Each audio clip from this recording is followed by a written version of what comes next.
새벽에 눈 뜨자마자 제일 먼저 하시는 거 혹시 핸드폰부터 켜서 계좌부터 보시는 거 아니신가요? 어제는 분명히 괜찮았는데 자고 일어나면 숫자가 달라져 있습니다. QLD 들고 계시든 TQQQ 들고 계시든 그 작은 흔들림이 가슴을 쿵 내려앉게 만들 때가 있습니다. 내가 뭘 잘못한 건가요? 지금이라도 정리해야 하나요? 아니면 또 버텨야 하나요? 그런데 진짜 무서운 건 계좌의 빨간색이 아니라 머릿속이 멈춰버리는 그 순간입니다. 뉴스는 매일 AI 이야기만 합니다. GPU가 부족하다. 데이터 센터가 전쟁이다. 빅테크가 흔들린다. 세계화가 끝났다. 전부 큰 이야기인데 이상하게 그 큰 이야기들이 결국은 내 계좌로 떨어집니다. QLD와 TQQQ가 그냥 나스닥을 추종하는 상품이 아니라 AI 시대의 심장박동을 그대로 들고 있는 종목처럼 느껴지기 시작합니다. 요즘 한국이 멘붕에 빠졌다는 말, 그건 남 이야기 아닙니다.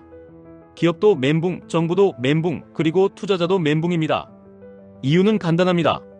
그동안 우리는 답안지를 보고 공부하듯이 따라가면 됐습니다. 누가 먼저 성공하면 그걸 벤치마킹하면 됐습니다. 그런데 AI는 다릅니다. 금융에 어떻게 붙일지, 교육에 어떻게 붙일지, 제조에 어떻게 붙일지 아무도 정답을 모릅니다. 따라갈 데가 없습니다. 여기서부터 공포가 시작됩니다. 따라가면 되던 시대가 끝났는데 우리는 아직도 따라갈 준비만 하고 있는 겁니다. 그런데 시장은 기다려주지 않습니다. AI에서 5년은 예전 산업의 수십 년처럼 격차를 벌립니다. 그 격차는 결국 기업 가치로 바뀌고 주가로 바뀌고 지수로 바뀌고 그리고 QLD와 TQQQ의 변동성으로 우리에게 날아옵니다. 지금부터 중요한 질문 하나만 던져보겠습니다. GPU가 많아지면 무조건 좋은 걸까요? 뉴스에서는 GPU를 많이 확보하면 나라가 산다고 말합니다. 그런데 어떤 교수는 딱 한 문장으로 찌릅니다. GPU를 쓸 곳이 없다. 이 말이 왜 무섭냐면 엔진을 잔뜩 쌌는데 차가 없다는 뜻이기 때문입니다. 엔진만 쌓아놓고 어디에 끼울지 모르면 그건 성장도 아니고 경쟁력도 아니고 비용입니다. 그리고 여기서 QLD와 TQQQ 이야기가 바로 연결됩니다. 미국은 GPU를 쓰는 곳이 이미 있습니다. 사람들이 매일 쓰는 서비스가 있습니다. 이미 수요가 있고 돈을 내고 결제를 하고 시간을 사서 돌립니다. 수요가 먼저 있고 공급이 따라갑니다. 반대로 수요가 없는데 공급부터 쌓는 순간 그건 투자자 입장에서 현금 흐름이 없는 설비가 됩니다. 시장은 이런 걸 제일 싫어합니다. 그럼 한국은 끝난 건가요? 아닙니다. 오히려 이 지점에서 한국이 가진 이상한 무기가 튀어나옵니다. 지금까지는 약점이라고 욕먹던 것, 제조업이 아직 살아있다는 것, 울산, 창원 현장에 베테랑이 남아있다는 것, 배를 만들고 차를 만들고 반도체를 만들고 용접을 하고 조립을 하고 라인을 굴릴 수 있는 사람들이 아직 있다는 것. 여기서부터 게임이 바뀝니다. AI는 인터넷 데이터로 성장했습니다. 글, 이미지, 영상이 넘쳐났기 때문에 언어 모델이 폭발했습니다. 그런데 피지컬 AI, 로봇과 자율주행과 공장 자동화 같은 형태가 있는 AI는 인터넷에 답이 없습니다. 움직임 데이터가 없습니다.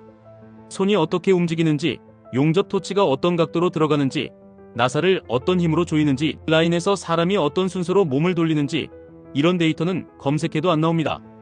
그런데 한국에는 그 데이터의 원천이 있습니다. 사람입니다. 숙련공입니다. 장인입니다. 이걸 제대로 모으면 한국이 전 세계에서 가장 희귀한 데이터를 갖게 됩니다. 이 데이터는 그냥 기술이 아니라 협상 카드가 됩니다. 이제 각자 도생의 시대라면 진짜로 필요한 걸 가진 나라가 강해집니다. 예전처럼 공짜로 배워서 따라가는 시대가 아니면 우리가 가진 것을 무기로 바꿔야 합니다. 여기서 투자자로서 한 가지를 냉정하게 보셔야 합니다. AI 시대는 전부가 다 잘 되는 시대가 아닙니다. 오히려 대여섯 개의 빅테크 중 절반이 흔들릴 수 있다는 말까지 나옵니다. 애플도 위험할 수 있고 메타도 위험할 수 있고 엔비디아도 한쪽에 너무 몰려있어 위험할 수 있습니다. 이 말은 공포를 만들려고 하는 말이 아니라 변화의 속도를 말하는 겁니다. 그럼 여기서 또 멘붕이 옵니다. 아니 그러면 QLD와 TQQQ는 위험한 거 아닌가요? 나스닥이 흔들리면 나는 끝나는 거 아닌가요? 이런 생각이 드실 겁니다. 그런데 이때 우리가 해야 하는 건 공포의 결론을 내리는 게 아니라 구조를 나눠서 보는 겁니다. 첫째, AI는 유행이 아니라 인프라입니다. 전기처럼 바뀝니다. 전기가 들어오면 어느 회사는 망하고 어느 회사는 살아남고 산업은 재편됩니다. 하지만 전기 자체가 사라지지 않습니다. AI도 마찬가지입니다. 누가 이기든 AI의 침투는 계속됩니다. 둘째, 지수는 기업 이름이 아니라 생태계의 방향을 담습니다. 나스닥은 특정 기업 하나의 운명이 아니라 기술과 생산성의 방향을 담습니다. 물론 중간에 큰 교체가 있을 수 있습니다. 지금 1등이 10년 뒤에도 1등이라는 보장은 없습니다. 하지만 기술 중심의 부가가치가 더 커지는 방향 자체가 꺾이지 않는다면 지수는 그 안에서 계속 새 살을 갈아 끼우면서 살아남습니다. 셋째, 레버리지는 방향을 맞추는 게임이 아니라 리듬을 관리하는 게임입니다. QLD와 TQQQ를 들고 계신 분들이 제일 많이 무너지는 순간은 기술을 몰라서가 아니라 흔들림을 버티는 규칙이 없어서입니다. AI가 뭘 한다. GPU가 뭘 한다. 이게 무슨 주가로 이어진다. 이런 지식도 중요하지만 더 중요한 건 내가 흔들리는 구간에서 무엇을 할지 미리 정해두는 겁니다. 자, 이제부터 진짜로 현실적인 해결로 들어가 보겠습니다. 한국이 GPU를 확보했는데 쓸 곳이 없다는 말이 나왔다면 우리가 해야 할 건 두 가지입니다. 하나는 수요를 만들어내는 기업을 키우는 것입니다. 그냥 챗봇 하나 만드는 수준이 아니라 사람들이 매일 결제하고 시간을 쓰는 서비스가 나와야 합니다. 교육이든 병원이든 금융이든 콘텐츠든 한국형으로 터지는 사용처가 나와야 합니다. 이게 안 되면 GPU는 비용이고 데이터 센터는 적자이고 국가 프로젝트는 욕먹습니다. 결국 시장도 그걸 압박합니다. 다른 하나는 피지컬 AI로 가는 것입니다. 이건 말이 멋있어서가 아니라 한국이 상대적으로 유리한 전장이라서입니다. 제조업이 살아있는 나라가, 숙련공이 있는 나라가, 움직임 데이터를 만들 수 있는 나라가 승리합니다. 이건 지금 당장 시작해야 합니다. 숙련공은 영원히 현장에 있지 않습니다. 은퇴하기 전에 그 손기술이 데이터로 저장되어야 합니다. 여기서 투자자 관점으로 연결하겠습니다. 만약 한국이 이 방향으로 제대로 간다면 한국만의 기회가 열립니다. 피지컬 AI는 결국 반도체, 센서, 모터, 전력 공장, 자동화, 로봇 운영체제, 그리고 클라우드까지 전부 엮입니다. 이건 미국만의 잔치가 아닐 수 있습니다. 하지만 동시에 미국 기술 생태계의 중심은 더 강해질 가능성이 큽니다. 왜냐하면 미국은 이미 수요가 있고 자본이 있고 서비스가 있고 결제와 플랫폼이 있고 데이터 센터가 돌아가고 있기 때문입니다. 그래서 나스닥은 여전히 AI의 중심에 있을 가능성이 높습니다. 그래서 QLD와 TQQQ는 그 중심의 파도를 그대로 타는 상품이 됩니다. 그런데 여기서 한 가지 경고도 같이 드려야 합니다. 파도는 큽니다. 파도가 크면 서핑은 재미있지만 규칙이 없으면 익사합니다. QLD와 TQQQ를 하시면서 제일 위험한 순간은 확신이 과열되는 순간입니다. AI가 세상을 바꾼다. 그러니 무조건 오른다. 이런 단순한 결론을 내리는 순간입니다. AI 시대의 진짜 본질은 변화 속도가 너무 빨라서 오늘 맞는 말이 내일 틀릴 수 있다는 것입니다. 그래서 더더욱 필요한 건 내가 움직이는 기준을 외부 뉴스가 아니라 내 규칙으로 가져오는 겁니다. 예상 질문이 바로 나옵니다. 그러면 지금 QLD를 사야 합니까? TQQQ를 더 모아야 합니까? 여기서 제가 드리고 싶은 답은 사라 마라가 아니라 어떤 방식으로 살아남을 건지부터 정하셔야 한다는 겁니다. 첫 번째, 본인이 감당 가능한 흔들림을 숫자로 정해두셔야 합니다. 감정으로 하면 무조건 무너집니다. 예를 들어 어느 정도 하락이면 추가로 매수하고 어느 정도 하락이면 일단 멈추고 어느 정도 상승이면 일부를 정리해서 현금을 만드는지 이런 걸 미리 정해두셔야 합니다. 두 번째, 수익이 났을 때의 행동을 정해두셔야 합니다. 많은 분들이 손실 구간만 생각합니다. 그런데 레버리지는 수익 구간에서 오히려 더 위험해집니다. 수익이 커질수록 인간은 확신에 취합니다. 그때가 사고가 납니다. 일정 구간에서 일부를 정리해서 현금을 만들고 다시 조정에 대비하는 동작이 들어가야 합니다. 세 번째, 내가 믿는 산업의 방향을 한 문장으로 정리하셔야 합니다.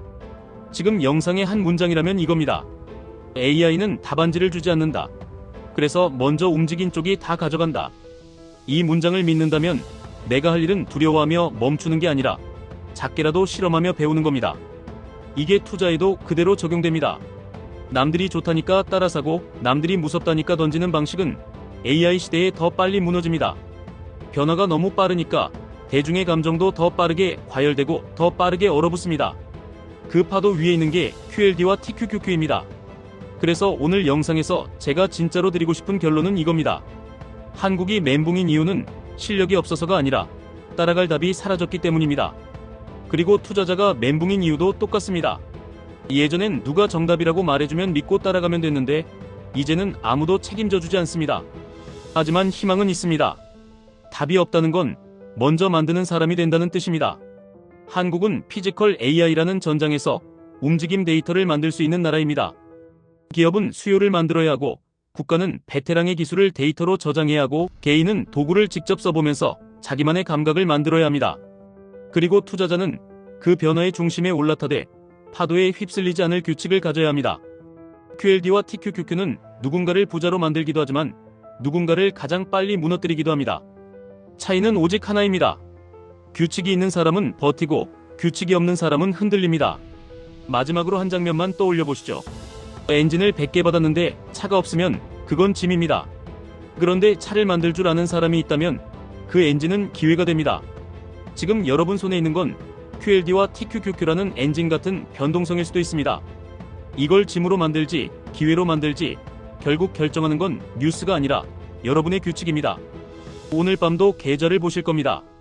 그때 딱 한 번만 이렇게 생각해 보시면 좋겠습니다. 지금 흔들리는 건 내 계좌가 아니라 세상이 갈아끼우는 산업의 뼈대일 수도 있습니다. 그 안에서 살아남을 사람은 정답을 찾는 사람이 아니라 먼저 움직이며 기준을 만드는 사람입니다.